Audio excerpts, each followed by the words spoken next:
In one of the previous videos, I spoke about emotions that each color projects and how brands use them, right, to showcase their belief systems. Well, in this video, I thought let's dive deep into colors. I want to talk to artists who use them and how they can use them to create effective designs. So let's get started.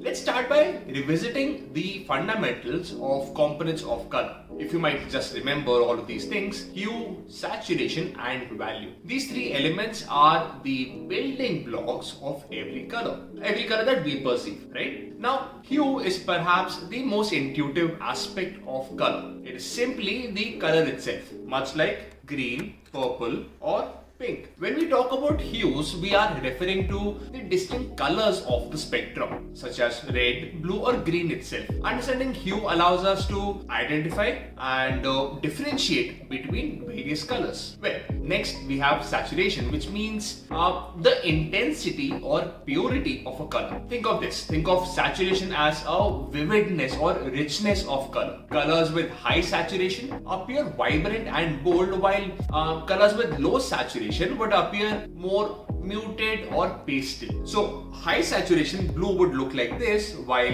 low saturation blue would look something like this, right? So this one you can see is more whiter, it has more lighter shade. Those are not the correct terms, but that's how we end up perceiving. And why these are not the right terms? Because colors have been there for a very long time and a lot of people use different types. Do you even know what tint and shade is, if they are related? Well, actually, let me tell you more about that. Finally, we have value, which pertains to the lightness or darkness of a color, different from saturation. Value is often described in terms of tints and shades. So, tints are lighter versions of a hue created by adding white, while shades are darker versions created by adding black. I can even show this color, right? Well, understanding value helps us create contrast and dimensionality in our designs. Let me tell you how and why. Now that the theory is clear, let's see a practical example. Well, you already know how hue impacts emotion. Modifying hue of a dominant color scheme from warm tones such as reds or oranges to cool tones such as blue or purple can completely transform the aesthetic. Warm hues evoke energy and excitement, whereas cool hues, they represent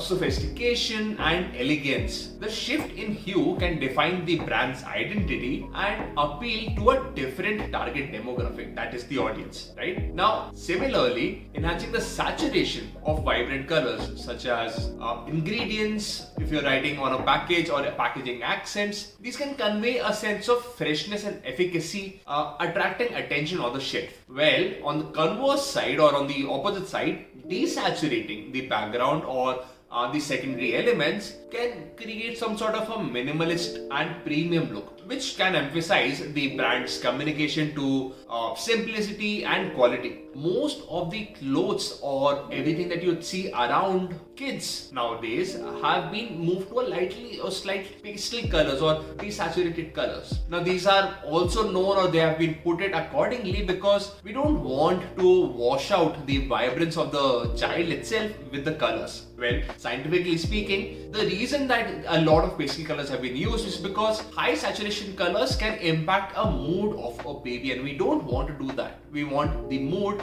to be enhanced, to be soft while the baby is awake. So that's why we have moved more towards the pastel colors, and that is exactly what happens with us as well, you and me. The practical use of saturation in design is to create hierarchy and emphasis within visual compositions. Designers often manipulate saturation and which is used to direct viewers' attention. It could also be used to highlight key elements or establish a visual hierarchy. The links that we click on Google, the most basic ones when they're unopened, are in a blue color, while once those have been clicked are in a purple color. So a different saturation that has been given to them. By adjusting the saturation of specific elements or areas within a design, designers like you and I can create, or we can direct a viewer's gaze to communicate something important information. Well, next question could be, how can I use value in all of this? Well, that's a valid question that does not come up in design discussions that easily. Well,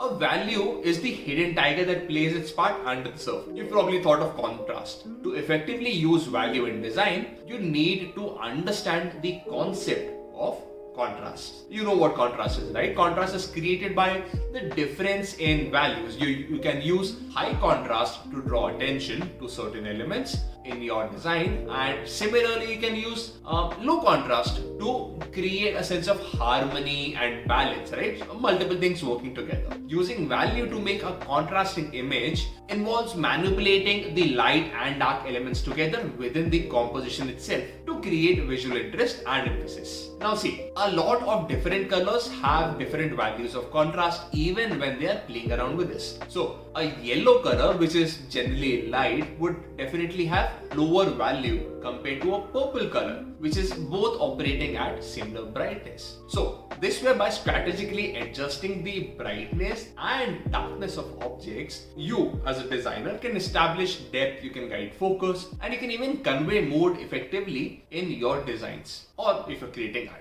Well, capturing a brightly lit subject against a dark background can create a very dramatic contrast that immediately grabs attention. Listening to me, photographers? You can think of something like that. Conversely, a dark subject across a backdrop of which is light can achieve a similar effect. This is a useful tip for photographers who can play around with different light sources and can probably act as natural light or sunlight to manipulate contrast in their images. Okay, additionally, adjusting the exposure settings on the camera or the smartphone can also help to enhance the contrast between light and dark areas. Now, this provides greater control over the final composition. Another approach to creating contrast is by utilizing color contrast to enhance value and contrast. For instance, pairing a warm and cool color in a painting or in a graphic design can create a dynamic interplay of light and dark values. Do you remember the entire time where horde of different posters had the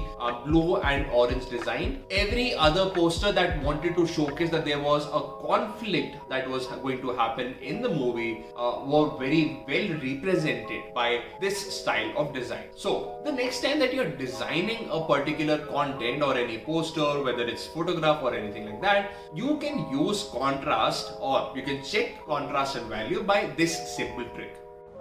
So if you're designing something on Photoshop and you need to check whether the colors and everything stands out and works well, you can always go to something called proofing.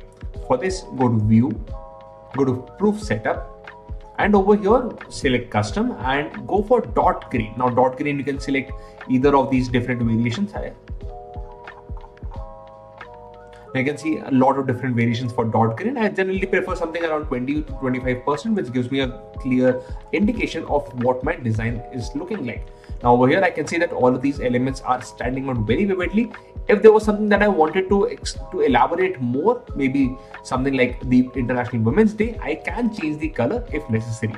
But again, so this is being done in dot green. I can go back to the usual color and working CMYK, or if this is the CMYK color that I was working on. And then again, over here, I can change the colors of those elements which are not working. Well, if you want to know more about values and colors in general, add it in the comments below. I want to understand what you're looking for so that I can create more content about it. In any other case, if you think that this content is light, well, okay, if you're shy and you're okay with looking at this sort of content which is slightly about design, visuals, video editing, go hit that like button over here. I'll understand that this is the content that you want to understand more and you'd want to learn about more. In any other case, make sure that you share this video with somebody who you also think needs to understand all these concepts. And finally, subscribe so that I can end up creating more content like this for you while I end up creating more ideas from different places. If you hit the subscribe button, the YouTube Baba gives me more visibility across different platforms and people who are following similar channels as you are. Well, that way I'll be able to get more attention and will probably be able to answer a lot more questions than what I'm doing right now. Well, in that case, thank you so much for being over here. I will see you in another video.